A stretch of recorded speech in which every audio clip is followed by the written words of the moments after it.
வணக்கம். டாடா மோட்டார்ஸ் இந்த பேரை கேட்டாலே நமக்கு கார் தான் ஞாபகத்துக்கு வரும். ஆமா, நிச்சயமா. ஆனா டாடா ஒரு பைக் தயாரிக்க போறாங்கன்னு ஒரு செய்தி ஒரு ஒரு காட்டு தீ மாதிரி பரவுச்சு. ம். நீங்க எங்க கிட்ட பகிர்ந்திருந்த அந்த ஒரு யூடியூப் வீடியோவை வச்சு இன்னைக்கு நாம இதைத்தான் ஆழமா அலச போறோம். சரி.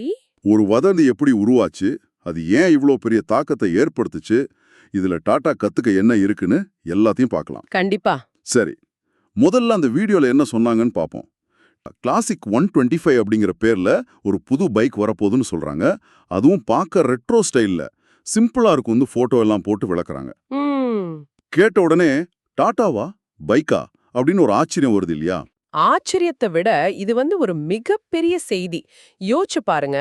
பல வருஷமா ஹீரோ, பஜாஜ், டிவிஎஸ்னு ராயல் என்ஃபீல்ட். ஆமா, ராயல் என்ஃபீல்டுன்னு சில ஜாமவான்கள் ஆதிக்கம் செலுத்துற ஒரு மார்க்கெட் இது. கரெக்ட். இத்தனை வருஷமா கார் தயாரிப்புல மட்டுமே இருந்த டாடா மாதிரி ஒரு பிரம்மாண்டமான கம்பெனி இந்த களத்துல குதிக்குதுன்னா அது சாதாரண விஷயம் இல்ல. இல்லவே இல்ல. ஒட்டுமொத்த மார்க்கெட்டோட சமநிலையையே மாத்தக்கூடிய ஒரு நிகழ்வு. அதனாலதான் இந்த சின்ன செய்தி கூட இவ்ளோ கவனத்தை ஈர்த்தது. உண்மைதான். அந்த வீடியோல பைக்கோட விவரங்கள்னு சில விஷயங்களை சொல்றாங்க. இது ஒரு நியூ ரெட்ரோ லுக் பைக். அந்த ஸ்டைல். அதாவது பழைய கிளாசிக் பைக்குகள் மாதிரி தோற்றம், ஆனா புது டெக்னாலஜியோட வரும்னு சொல்றாங்க. தினமும் காலேஜ்க்கு வேலைக்கு போறவங்கள குறி வச்சு. Computer segment.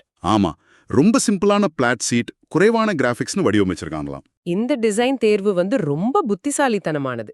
ஏன்னா இந்தியாவோட டூ வீலர் மார்க்கெட்ல மிகப்பெரிய பங்கு இந்த கம்யூட்டர் செக்மெண்ட்ல தான் இருக்கு. ஆமா, ஸ்போர்ட்ஸ் பைக்குகளை விட அதிகம். நிச்சயமா.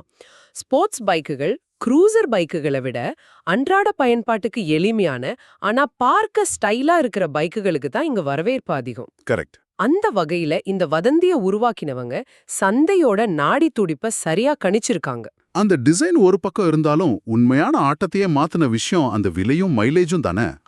அதுதான் கேட்கும் போதே நம்பவே முடியல. எக்ஸோரும் விலை சுமார் 70,000 ரூபாயிலிருந்து 80,000 ரூபாய் வரைக்கும் இருக்கணும். ஒரு லிட்டருக்கு 70லிருந்து 75 கிலோமீட்டர் மைலேஜ் தரும்னு சொல்றாங்க. இது எந்த அளவுக்கு சாத்தியம் தோணுது உங்களுக்கு? இதுதான் இந்த வதந்தியோட ஆணி வேறு. Too good to be true அப்படின்னு சொல்ற மாதிரி இருந்தாலும் இந்திய கன்சியூமரோட மனநிலையே இது சரியா பிடிக்குது. Value for money. ஆமா, வேல்யூ ஃபார் மணி. இதுதான் நம்ம தாரக மந்திரம். நம்ம கொடுக்கற பணத்துக்கு என்ன மதிப்பு கிடைக்குதுன்னு தான் பாப்போம். நிச்சயமா. ஒரு ஸ்டைலான ரெட்ரோ பைக், அதுவும் டாடா பிராண்ட்ல 75 கிலோமீட்டர் மைலேஜோட 70,000 ரூபாய்க்கு கிடைக்குதுன்னா வேற என்ன வேணும்? இந்த ஒரு வரி தான் மக்கள் மனசுல ஆழமா பதிஞ்சதுக்கு காரணம். தொழில்நுட்ப அம்சங்கள் பத்தியும் பேசியிருக்காங்க. முன்பக்கத்துல டிஸ்க் பிரேக், டெலஸ்கோபிக் சஸ்பென்ஷன். ஆமா, பேசிக் அம்சங்கள். செமி டிஜிட்டல் கன்சோல், எல்இடி விளக்குகள்னு அடிப்படை வசதிகள் எல்லாம் இருக்குமா. அதாவது ரொம்ப ஆடம்பரமான அம்சங்கள் இல்ல, ஆனா இந்த விலைக்கு தேவையான எல்லாமே இருக்கிற மாதிரி ஒரு பேக்கேஜ். இதையெல்லாம் ஒன்னா சேர்த்து பாருங்க. குறைந்த விலை, அதிக மைலேஜ், ஸ்டைலான டிசைன், தேவையான அம்சங்கள், இதெல்லாத்துக்கும் மேல டாடாங்கிற ஒரு பெரிய நம்பிக்கை.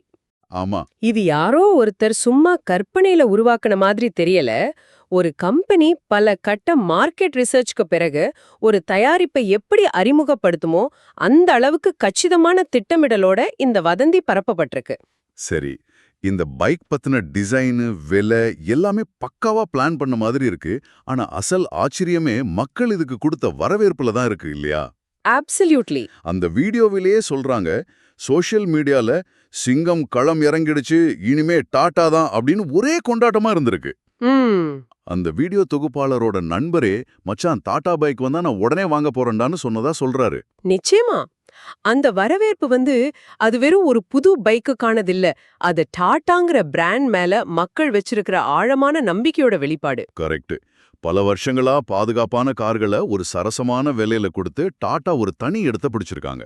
அந்த மேட் இன் இந்தியா பெருமிதமும் இருக்கு. ஆமா, அந்த பெருமிதமும் அதோட சேர்ந்திருக்கு. அதனால டாடா ஒரு பொருள் கொண்டு வராங்கன்னா அது தரமா இருக்கும், மக்களுக்கு ஏத்த விலையில இருக்கும்னு ஒரு அசைக்க முடியாத நம்பிக்கை இயல்பாவே இருக்கு. அந்த நம்பிக்கையோட தீயில இந்த வதந்தி பெட்ரோல் மாதிரி வேலை செஞ்சிருக்கு. எனக்கு ஒரு சந்தேகம். கார்ல அவங்க உருவாக்குன நம்பிக்கை அப்படியே பைக் மார்க்கெட்டுக்கும் எடுத்துக்க முடியுமா? ரெண்டும் வெவ்வேறு உலகம் இல்லையா? ரொம்ப முக்கியமான கேள்வி. ஒரு கார் வாங்குறவரோட மனநிலையும் ஒரு பைக் வாங்குறவரோட மனநிலையும் ஒன்னா இருக்குமா? நேரடியா எடுத்துக்க முடியாதுதான்.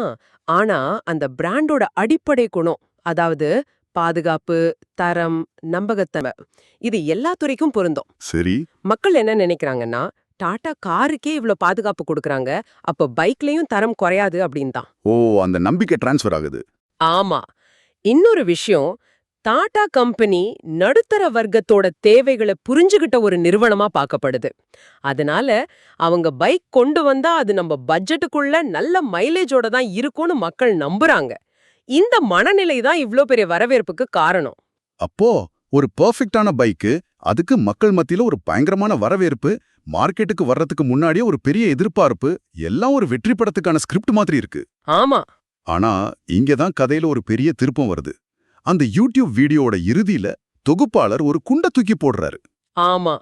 இவ்ளோ நேரம் நம்ம சிலாகிச்சு பேசின இந்த டாடா கிளாசிக் 125 பைக் ஒரு நிஜமான தயாரிப்பே இல்ல. ஆமா. இது முழுக்க முழுக்க ஒரு போலியான செய்தி, ஒரு வதந்தி. இதுதான் இந்த முழு விஷயத்திலயும் இருக்கிற முரண். இத கேட்டதும் எனக்கும் கொஞ்சம் அதிர்ச்சியா தான் இருந்துச்சு. அந்த தொகுப்பாளரே சொல்றாரு, ஆரம்பத்துல வந்த செய்திகளை அவரும் நம்பல. ம். ஆனா நண்பர்கள், சோஷியல் மீடியான்னு எல்லா இடத்துலயும் இது நிஜம் மாதிரி பரவ ஆரம்பிச்சதும் அவரே டாடா நிறுவனத்தோட அதிகாரப்பூர்வ வெப்சைட்ல போய் தேடி பார்த்திருக்காரு. தேடி பாத்திருக்காரு.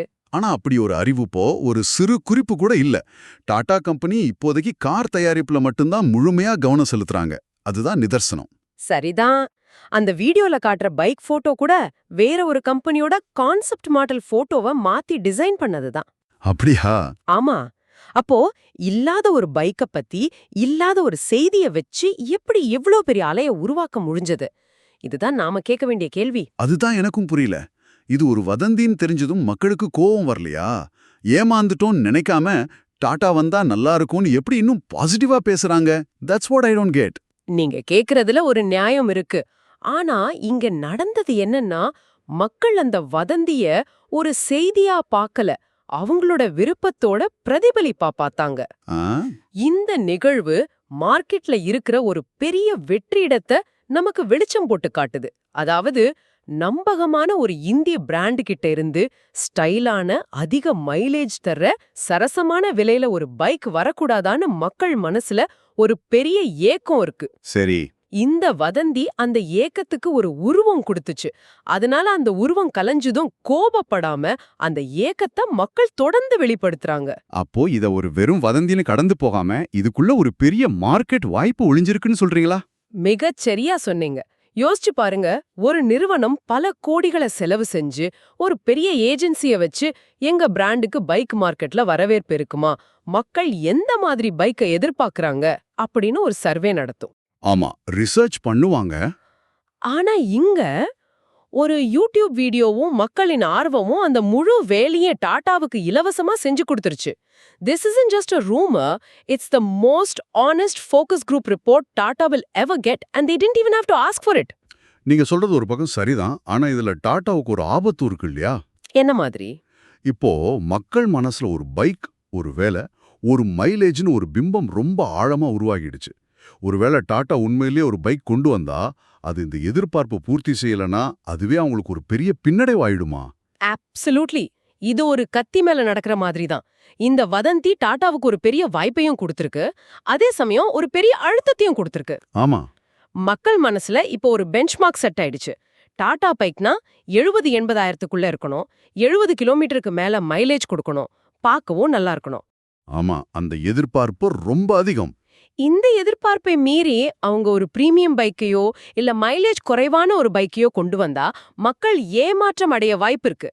நாங்க எதிர்பார்த்தது இது இல்ல அப்படின்னு சொல்லிடலாம். அப்போ இந்த இலவச மார்க்கெட் ஆய்வுங்கிறது அவங்களுக்கு சாதகமாவும் இருக்கலாம், பாதகமாவும் முடியலாம். ஆமா. ஆனா ஒரு நிறுவனம் இந்த மாதிரி ஒரு டேட்டாவை எப்படி பார்க்கணும்னா, இதுதான் எங்களுக்கான நுழைவுச்சீட்டு அப்படின்னு தான். மக்கள் என்ன எதிர்பார்க்கறாங்கன்னு இப்போ டாடாவுக்கு தெளிவா தெரியும்.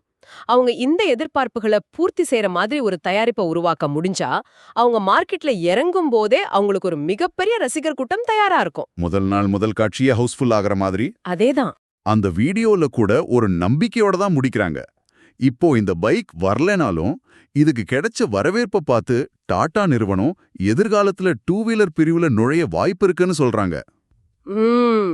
ஒருவேளை டாடா நிறுவனத்தோட உயர் அதிகாரிகள் இந்த நிகழ்வை கவனிச்சிருப்பாங்களா? கட்டாயம் கவனிச்சிருப்பாங்க. ஒரு நிறுவனத்தோட பிராண்ட் பேர் இந்த அளவுக்கு ஒரு துறையில விவாதிக்கப்படுதுன்னா அதை எந்த ஒரு நிர்வாகமும் புறக்கணிக்காது. நிஜம். அவங்களோட மீட்டிங்ல நம்ம பைக் தயாரிக்க போறதா ஒரு வதந்தி பரவுது, அதுக்கு இவ்ளோ பெரிய வரவேற்பு இருக்கு. அப்படியானால் நாம ஏன் உண்மையிலே இதை செய்யக்கூடாதுன்னு ஒரு விவாதம் நடந்தா கூட ஆச்சரியப்படுறதுக்கு இல்ல. நடக்க வாய்ப்பு இருக்கு. ஒருவேளை டாடா இந்த துறைக்குள்ள வந்தா அவங்க பூஜ்யத்துல இருந்து ஆரம்பிக்க தேவையில்ல. அவங்களுக்காக ஒரு பெரிய எதிர்பார்ப்பு ஏற்கனவே காத்துக்கிட்டு இருக்கு. ஆக, இன்னைக்கு நாம பார்த்த இந்த தகவல்களில் இருந்து டாடா பைக் பற்றிய செய்தி ஒரு வதந்தி என்பது தெளிவாயிடுச்சு. ஆனா இத வெறும் வதந்தின்னு ஒதுக்கிட முடியாது. நிச்சயமா. உண்மையான செய்தி என்னன்னா, இந்த வதந்திக்கு மக்கள் கொடுத்த ஆதரவு தான். அதுதான் நிஜமான செய்தி. ஆமா. இது ஒரு இல்லாத பைக்க பத்திய கதை இல்ல. இது இந்திய பைக் சந்தையோட தேவைகளையும், மக்களின் எதிர்பார்ப்புகளையும், எல்லாத்துக்கும் மேல டாடான்ற பிராண்ட் மேல மக்கள் வச்சிருக்கிற அசைக்க முடியாத நம்பிக்கையும் மிகத் தெளிவா காட்டுற ஒரு நிஜ கதை.